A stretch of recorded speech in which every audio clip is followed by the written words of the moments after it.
Andrés Manuel López Obrador con datos duros exhibiendo las mentiras de sus adversarios y para hablar de esos adversarios que tienen intereses por mucho tiempo inconfesables, pero que están siendo desnudados por los que saben del tema, le agradezco a dos expertos en estos temas que nos acompañen en Sin Censura. Esta mesa es de lujo. Le agradezco a Guadalupe Correa, profesora universitaria y escritora, quien ya ha participado precisamente en los foros del Parlamento Abierto de la reforma eléctrica y hoy, aquí en Sin Censura, se aúna a esta mesa de diálogo con el doctor Ángel Valderas Puga, especialista en petróleo y energía. Te saludo primero a ti, Guadalupe. ¿Cómo te va? Un abrazo. Hola, un abrazo, Vicente, pues con muchas ganas de platicar con ustedes, porque yo también vi que ustedes tuvieron una mesa muy interesante y bueno, esto es un tema de gran importancia, un tema de seguridad nacional. Yo creo que es la madre de todas las batallas del gobierno en la Cuarta Transformación, la propuesta de reforma al sector eléctrico en México. Claro que sí, la madre de todas las reformas, dice Guadalupe Correa. Doctor Ángel Valderas Puga, también te mando un abrazo. ¿Cómo te va? Y muchos saludos a Guadalupe, allá por donde anda, debe ser Texas. Pues igual, coincidiendo con Guadalupe, coincidimos en temas dentro del análisis de la reforma eléctrica, aquel fenómeno de las puertas giratorias. Todavía en algunos de los domingos acá de Sin Censura di los primeros elementos y ya te lo señalé una vez porque lo escuchó aquí en Sin Censura mi amigo José Luis Ruiz, politólogo de la Universidad Autónoma de Querétaro, al que le aprendí la frase que los patos sacaron las cabezas y las siguen sacando. Estos personajes oscuros que estuvieron detrás de la reforma energética de 2013, el debate en el Parlamento Abierto y el debate en medios los ha obligado a que salgan. Y entonces, pues estamos listos con Guadalupe, a quien le mando un cordial saludo desde Querétaro. Pues estamos para compartir desde lugares distintos. Déjenme iniciar preguntándoles su opinión antes de entrar a la transparencia y los consultores. ¿Qué piensan de las declaraciones de Ken Salazar hace unos días, el embajador de Estados Unidos en México, que seguramente no cayó nada bien entre los adversarios del presidente, entre los opositores a la Cuarta Transformación, que dice, el presidente López Obrador tiene la razón de buscar reformar la ley, de buscar esta reforma constitucional, de reformar, de esta reforma eléctrica. Por cierto, mañana llega John Kerry, si no me fallan los cálculos. En fin, pareciera que lo que tenía una oposición importante en Estados Unidos ha cambiado. ¿O cómo lo ves tú, Guadalupe Correa?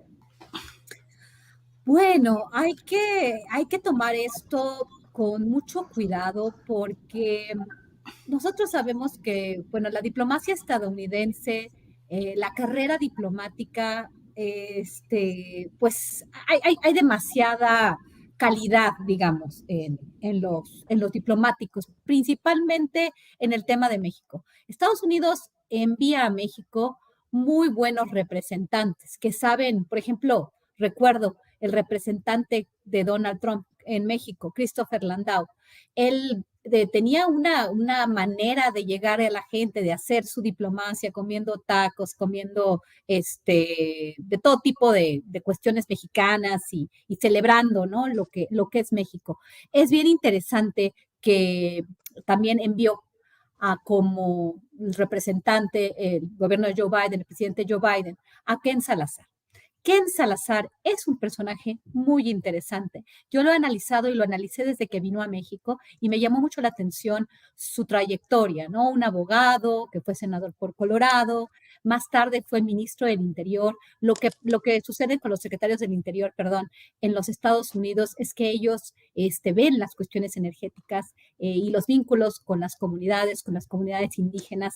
Es bien interesante cómo la cuestión ambiental, la cuestión energética y la cuestión indígena, hoy por hoy, son temas bien importantes. El señor, después de ser de 2009 a 2013, el secretario del Interior empieza a hacer una labor de consultor, pero registrado formalmente como un lobista de empresas dedicadas a producir energías renovables. Es muy interesante, es un lobista. Y probablemente podríamos decir que es un lobista en jefe de los intereses de su país y principalmente de las empresas de energía renovable que están esperando a que se les subsidie bajo el esquema del Build Back Better.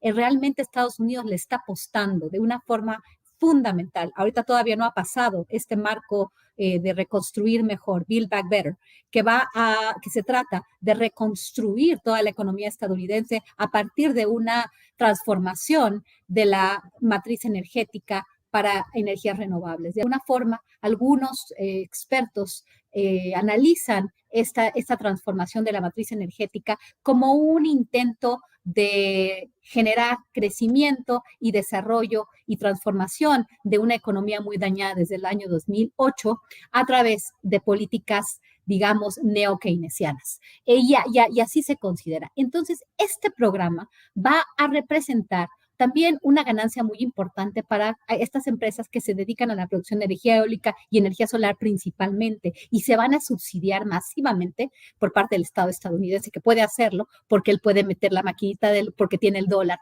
como moneda, como moneda nacional, y de esa moneda dependen muchas partes del mundo, cada vez menos por el surgimiento de Bitcoin y otras criptomonedas, ¿no? Pero bueno, finalmente, él viene a representar los intereses de sus empresas, que al final son las entidades que dirigen los esfuerzos del gobierno de ese país. Se puede decir que Ken Salazar es el lobista en jefe de las compañías de energía renovables que ahorita están en el centro, y además de que estas compañías o muchas de estas compañías, inclusive compañías que no son estadounidenses como Iberdrola, tienen entre sus principales dueños los grandes fondos de inversión como Vanguard Group, como BlackRock, que son realmente los que toman decisiones. No sabemos bien cómo se conforman estos fondos, pero tenemos una idea de que son los hombres más ricos del mundo, que tienen las empresas más importantes del mundo. Entonces, a eso viene Ken Salazar, y de alguna forma la diplomacia estadounidense sabe jugar de un lado y del otro. Así jugó Ken Salazar. Además de todo, si no mal recuerdo, ese día existe y se da en la mañanera la discusión, no me acuerdo si fue ese día, pero ya estaba en la mesa la discusión sobre Bacanora, sobre la llegada de los chinos al negocio de litio. Entonces, de alguna forma, Ken Salazar no es que lo hayamos convencido en los foros de Parlamento Abierto, sino puede ser que él esté jugando un juego bien interesante. Por un lado, dándoles por su lado a los cabilderos, a los que están en contra de la reforma, y por otro lado, al gobierno de México. Pero el gobierno de Estados Unidos, y particularmente este año, porque hay elecciones intermedias, creo que le conviene tener una relación mucho más cercana y de colaboración, y al final llevar a México, y por eso es muy importante la visita de Ken Salazar, porque Ken Salazar es el enviado especial del presidente Joe Biden para las cuestiones climáticas. Viene a México John para Kerry. decirnos, claro, viene a México para decirnos, bueno, yo les apruebo, pero ustedes monopolizan y todos vamos hacia esta transformación en Norteamérica y vamos hacia las energías renovables que al final les van a beneficiar a ellos, y no sé si nos van a generar más dependencia, no lo sé, pero bueno, hay que tener cuidado. Simplemente estoy diciendo eso y me estoy posicionando en un momento en el cual estoy observando lo que está sucediendo, considerando los actores, ¿no? Qué interesante que nos analice, nos desmenuce así a Ken Salazar, el embajador de Estados Unidos en México, Guadalupe, doctor, porque entonces, pues no es una volada, una idea, un desfiguro, como lo quisieron hacer ver muchos medios y analistas, lo que dijo Ken Salazar, y luego dicen que viene John Kerry a corregirle la plana por lo que dijo sobre la reforma eléctrica. No es un improvisado, pues. No, mira, a ver, hay que tomar en cuenta que los Estados Unidos, y más los Estados Unidos, no solo los Estados Unidos, cada país ve por sus intereses. Esto lo tenemos que tener bien claro. Por otro lado, hay que recordar que Joe Biden, en su toma de posesión, lo primero que hace es emitir 10 decretos para modificar políticas heredadas por Donald Trump. Yo veo la actitud de Ken Salazar un poco como la realpolitik. Se vería mal que tengas a un presidente como Biden que llega con una legitimidad bastante cuestionada. Recordemos la toma del Capitolio, recordemos que prácticamente Biden tuvo muchas dificultades para tomar posesión, recordemos a la Guardia Nacional en Washington, mientras que en México tenemos uno de los gobiernos más legítimos del continente, y yo diría del mundo, con una diferencia de 11 millones de votos sobre su más cercano competidor. Y bueno, de alguna manera eso es algo que no se puede borrar. Los norteamericanos tienen los números de aceptación del presidente, han seguido su política. Tenemos finalmente un presidente que está velando por los intereses del país. El anterior, tenemos que regresarnos a Lázaro Cárdenas. Por ahí sacó la casta Adolfo López Mateos con la nacionalización de la industria eléctrica, pero que de alguna manera también tiene que ver cómo te tratan. Es evidente que un Enrique Peña Nieto, un Felipe Calderón, un Vicente Fox, un Zedillo, salvo Fox, los demás han llegado con una legitimidad bastante cuestionada. Salinas de Gortari con fraude, Zedillo después del asesinato de Colosio, Felipe Calderón con el fraude más documentado de la historia, y Enrique Peña Nieto con otro fraude y las tarjetas Monex.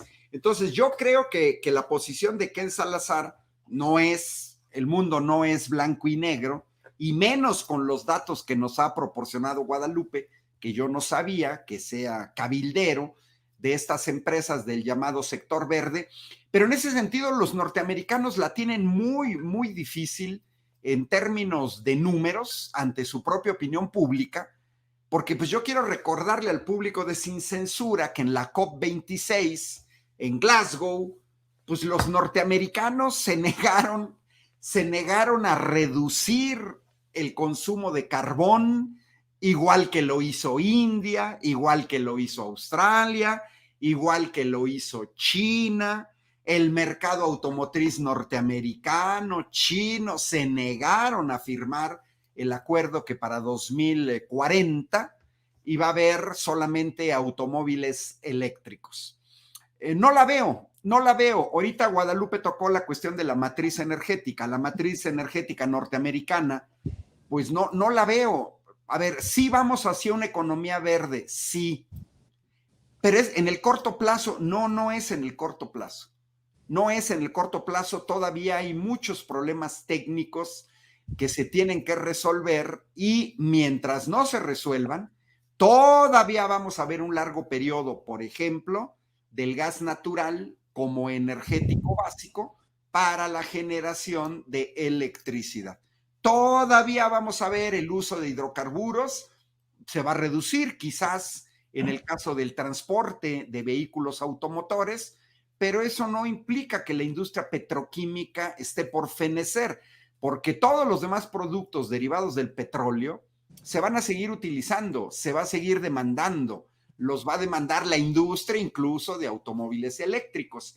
Y bueno, yo quiero cerrar que también los intereses en juego nos lo dan, pues, ¿quién está invirtiendo en este tipo de energías? Y voy a hacer un intento de compartir pantalla, porque si me dan chance de compartir pantalla, ya ven que a mí me gusta presentar datos esenciales. Miren, aquí está quienes están invirtiendo en las energías renovables, pero hay que señalar que son fundamentalmente solar y eólica.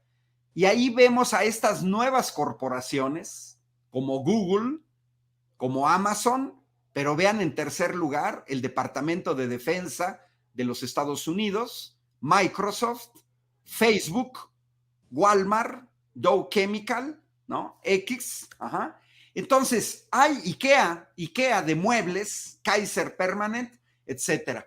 Entonces, ¿qué es lo que sucede? Pues sucede que evidentemente hay otro grupo de empresas que le han apostado o le están apostando y que lógicamente tratan de crear una llamada nueva dependencia verde, una nueva dependencia de sus tecnologías, que se les compren a ellos sus aerogeneradores, sus celdas fotovoltaicas, que ellos vengan a instalar en otros países sus campos eólicos y sus campos de celdas fotovoltaicas. Pero a final de cuentas, los datos que hoy presentaba el presidente, pues los hemos venido presentando durante mucho tiempo. México genera 1.3% de las emisiones de dióxido de carbono.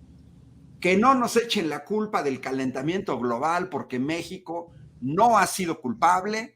Son claramente el Reino Unido y los Estados Unidos los principales contaminadores del mundo, los principales responsables del cambio climático global, y mientras ellos no den medidas fuertes, serias de reducción, es verdaderamente ridículo que pongan su atención en el 1.3 cuando estos tres países, China, Estados Unidos y la India, generan más del 50% de las emisiones de dióxido de carbono. Ese problema del cambio climático global no se va a resolver en México. Es imposible, porque nosotros no somos los que estamos provocando los gases de efecto invernadero. Por esto que están mencionando, Guadalupe Correa, doctor,